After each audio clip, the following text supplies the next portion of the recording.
In his programs, Bob Doppelt teaches individuals and organizations how to recognize and reframe critical thinking patterns about global warming, environmental and social welfare issues, and then to adjust and become more environmentally and socially responsible.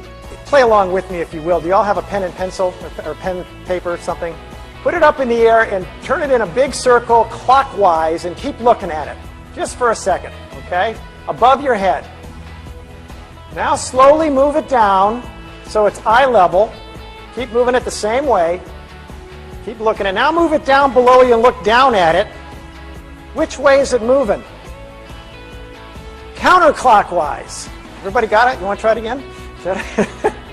If you did, moving counterclockwise. Those of you who've had workshops with me, don't give away the secret here. What happened? What happened? We changed our perspective. Nothing physically changed, right? The same external things were happening. All we did is change our perspective. And that's, at its core, what sustainability and climate stability is about. It's about changing our perspective. He believes we can only affect global policy changes by first making core behavioral changes in the way we think. From this point, organizational and cultural change is possible. Organizations are thinking entities, just like we humans. We all think in terms of core beliefs. We have core beliefs, that things we believe in. Those lead to sort of assumptions that we make about the world. And those assumptions lead to what you could call automatic thoughts. Most of the time, the way we act in the world is simply the result of thoughts that pop into our mind instantaneously, and we're not even conscious about it. And those thoughts determine how we respond to the world.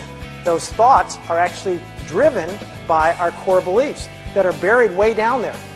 Okay? And so you have, if you're trying to change your thinking, you have to change core beliefs, assumptions, and eventually the automatic thought. So you don't, oh no, I used to think that way. I'm actually going to now try to make a change. There's going to be all sorts of pressure on you to not make that change.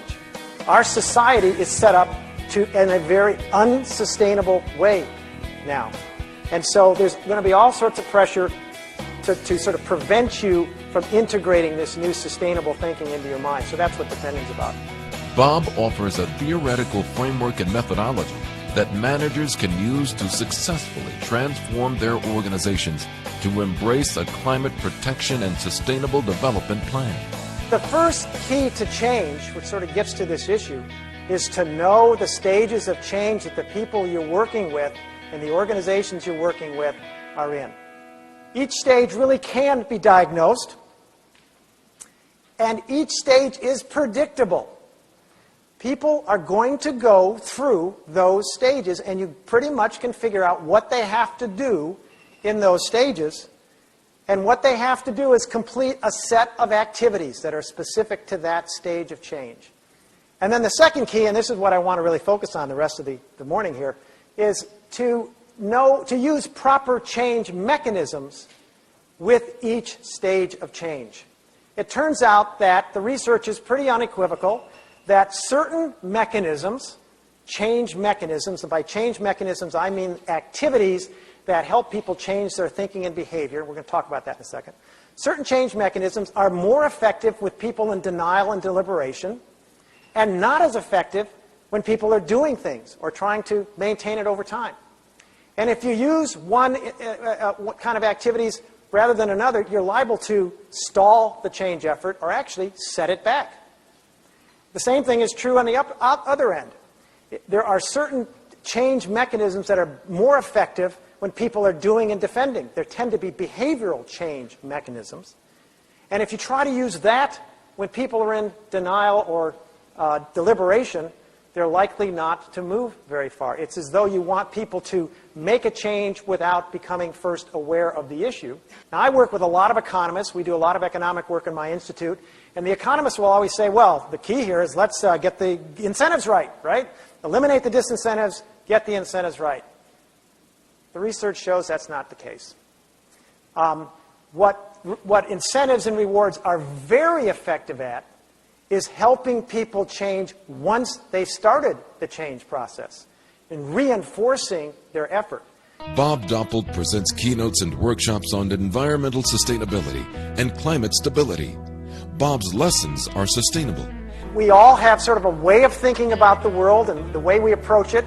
And if we don't believe in climate change, if we don't believe in taking steps to reduce emissions, to create new opportunities to reduce emissions, you're not going to make a lot of progress. So you've got to take some steps to do that. But often you don't want to start there. It's impossible in your community to start at that point. So another step is to form what I call powerful transition teams. In your organizations and in a community, there are key decision makers. Sometimes they're designated the decision makers, sometimes they're sort of ad hoc, but they have a lot of clout. Those people tend to see things the same way all the time.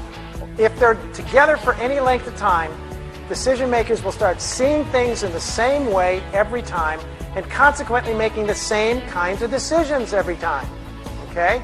And one of the most effective and powerful ways to break out of that is to form powerful new teams with people from outside of the unit you're working on or the issue you're working on, from the community, from other stakeholders.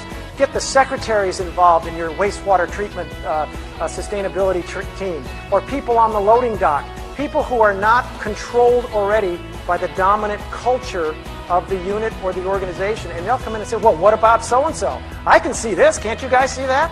Because they're not worried about it.